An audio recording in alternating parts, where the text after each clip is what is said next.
details, then dial your operator. Have no fear, fellow citizens. The Mediator is here. Welcome back. Now it's time to get to the top 8 international headlines and developing news stories that made it this week.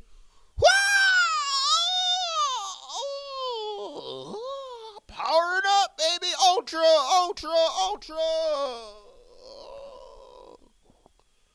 Let's get to it. Story number 1.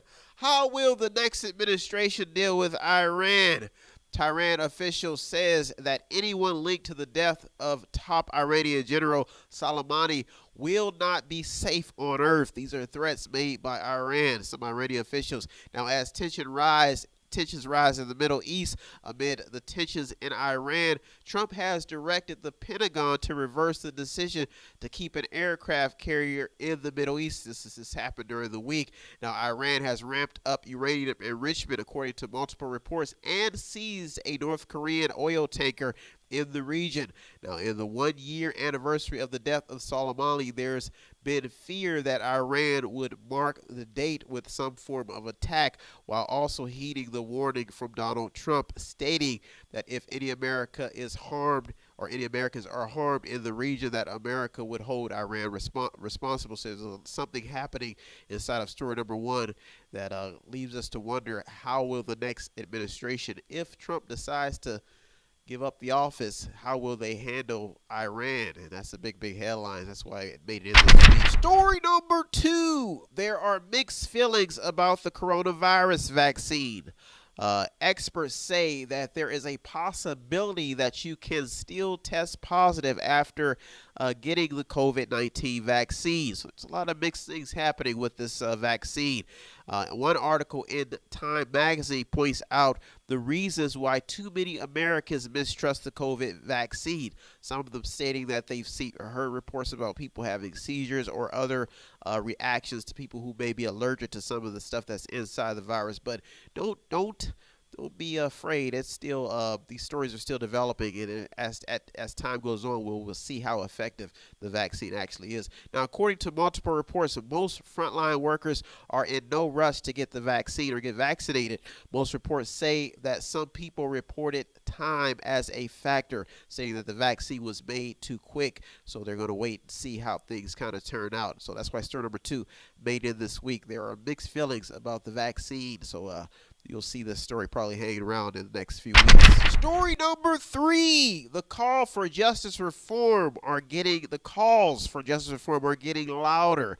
That means there's a lot of voices in this fight. ProPublica has an article with a headline directly pointing out the misbehavior of a few justice officials in South Carolina. The headline reads that magistrate judges took bribes, stole money, and mishandled cases. The article also points out how some judges were on the bench and had no legal experience at all. Now, this hasn't just been reported in South Carolina.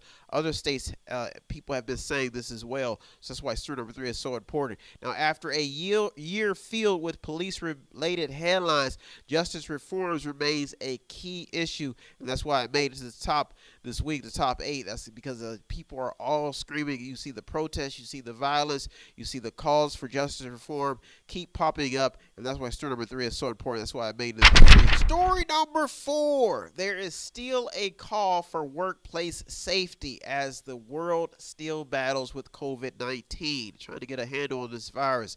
USA Today pointed out that the number of lawsuits filed because of working conditions and wages were above 1,000 in 2020. The article cites discrimination, violations, leave issues, and many employees stating that they were fired for complaining about unsafe working conditions. So that's why story number 4 is so important, and that's why I made it this week. And there's also another story related to this. Anti-mask protesters stormed and ravaged an LA mall demanding their freedom. LAPD has reported multiple incidents involving anti-mask protesters. So there's a lot happening inside of story number 4 that really brings to light what is actually happening in the workplace. and when it comes to safety and the fact that people are still battling with this disease and people don't feel that they are giving the proper working equipment or even just the proper say when they want to protect themselves on the job. Story number 4 is a very, very big story. That's why I've almost made it to the top 4, because it deals with people on the workroom floor and the fact that America has to get back to work to be able to compete on a global scale. Keep an eye on story number 4. That's why I made it this week. Well, those are our top 4 stories that I made in. I'll be right back with the top 4 international headlines and developing news stories. Don't go anywhere. You're in the media with me, Brian West. I'll be right back. If you want to check out the stories that almost made it in or did make it in, go to our Twitter feed on our website.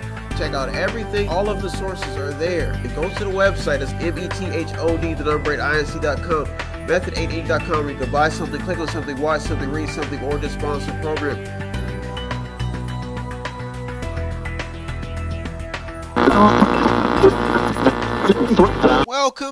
Welcome back. Now it's time to get to the top 4 international headlines and developing news stories that made it this week.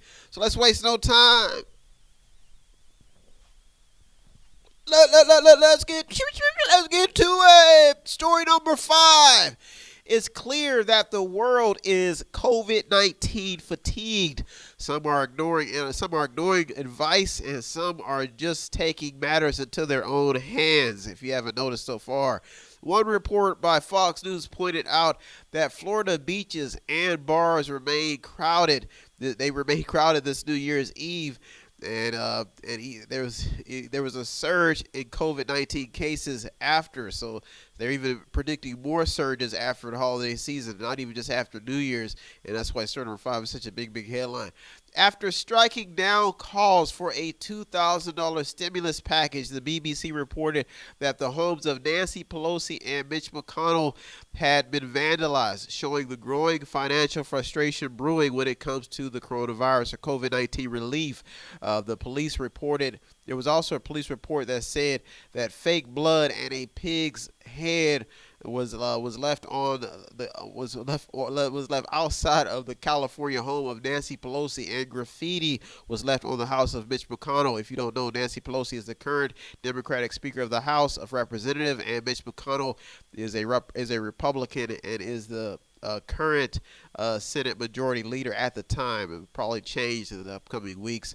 Now, in isolation and struggling with loneliness, the elderly need as much help as they can get, according to some reports that I've come across. Now, this is where we're talking about age groups and senior citizens. Now, keep an eye on this story, because they're saying that more elderly people have died during the pandemic than any other age group. And this is because of neglect, and not just neglect, but just pure lack of assistance when it comes to care, the care that that these elderly people need. Now, this is becoming a growing concern as COVID-19 fatigue continues to be a factor for many senior citizens. I've been affected. Everybody has been affected by losing some loved ones from this disease. Another headline: an illegal rave of 2,500 people on New Year's Eve was reportedly broken up by the French police, showing a growing medical concern about containing the spread of a virus that shows no sign of slowing down. And that's why story number 5 made it to the top 8 this week.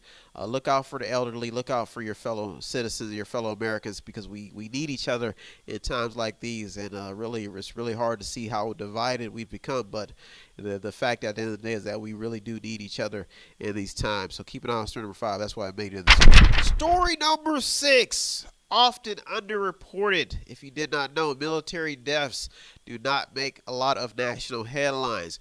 Now, whether it's a safety failure or just conflicts on military bases, for years, families have been plagued by loved ones lost while serving in the military on active duty. Some of them are even out of active duty, but they're still lost. Now, one recent story that made headlines stated that an Army drill sergeant, Jessica Mitchell, was found dead after being shot multiple times while on leave. This death follows other recent deaths that have made recent headlines involving active duty and people who are out of the service. Soldiers that are being killed outside of combat, not in combat zones. This is even, some have even been murdered by other military members. So story number 6 almost made it to the top 2 this week because this story is becoming a problem, and I've seen it in and out of the headlines quite a bit, and not only this last year, but the years that have passed, where these stories kind of get overlooked, but they are very important because it shows what is happening when those who enlist still have to keep guard even when they're not in a combat zone. That is very serious. So keep an eye on story number 6. Big headline. That's why I made it this week. Story number 7 in the top 2 international headlines and developing news stories that made it this week. EMT workers have also had to adjust to the high demand for emergency healthcare workers. Some ambulance crews in LA were told not to transport patients with slim survival odds, according to a Los Angeles Times report. This report highlights strained hospitals with little medical supplies available for severely ill patients, according to the article, which is leaving EMT workers with no choice but to limit hospital transits. Now, emergency rooms have been so slammed, according to the report, that many patients have had to wait up to 8 hours inside of an ambulance until a hospital bed is available. So story number 7, that's why I made it to the top 2 this week. This is showing a meltdown inside of the medical system, which is very important to the survival of people and the survival of anybody in need of medical attention. So that's why story number 7 made it to the top 2 this week. Big headline, big developing news story. Story number 8 and the top international headline and developing news story that made it this week. Mental health and Trump mania may be a sleeping issue in 2021. Health officials are not only sounding the alarm on the COVID-19 crisis, but are also concerned about the state of mental health patients. Mental health is a growing issue haunting not only Americans, but the world. Suicide rates have spiked while the world deals with COVID-19. It's good to note that. And most people are just burned out dealing with this virus. One article in USA Today points out how teachers are having mental health issues also during the pandemic. Teachers are not only having to manage the stress of adjusting to their workload, but many are also having to manage their own mental health. Some have reported headaches, burnout, and even fatigue while also dealing with their own family members.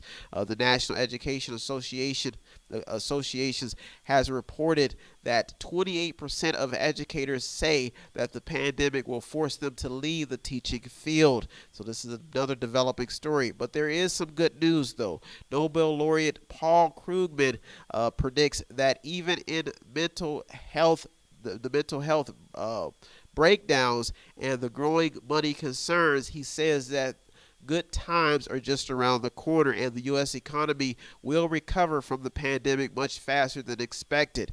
Another last headline that ties into story number 8, which is a very unbelievable headline. Multiple headlines flooded the airwaves this week after a Trump rally at the White House turned into a complete storming of the Capitol floors. Now, this led some supporters that they were shouting against the election results, saying that Trump won, and some people were even let out on a stretcher. Some people were shot. This is inside of Washington, D.C., the Capitol. This story is still developing, but it shows you what the country is dealing with, not only in the midst of COVID-19, but in the midst of just complete chaos, which needs to be under control. At any time in history, this is probably the best time for Americans to be working together, but we continue to see this growing divide in this country. And it's just sad because the world is watching, and the world not only needs leadership, but everybody needs what has always been said, the American way. And the American way has always been to live by and try to serve and protect the Constitution of the United States. And that's what most countries do not have, a Constitution that is for and by the people. So that's why Sterner Braid and all these stories made it this week, to kind of get people to understand that Times are tough, but the only way we can get through this is if we come to the table and try to get things resolved peacefully in a peaceful manner. Well, those are our top 8 headlines and developing news stories that I made this week. I hope you got something out of today's program. I always get something out of doing the research. Thank you so much for tuning in. As usual, I'd like to thank all the people on the front lines, the news outlets, the journalists. You deserve all the credit. I'm just the media, the man in the middle. If you want to show some support, it doesn't take much. Just visit the website, buy something, click on something, watch something, read something, or to sponsor a program, or just click on something. It doesn't take much. The website is on the screen. Well, I want to thank you so much for tuning in this week. I look over 200 or more stories just for you so I can give you the top 8 next week. Keep you informed. That's always the goal. Have a good week, everybody, and stay safe. Please be civil. Thank you for tuning to the Mediator with me, Brian West. Peace. If you need help, then dial your operator. Have no fear, fellow citizens. The Mediator is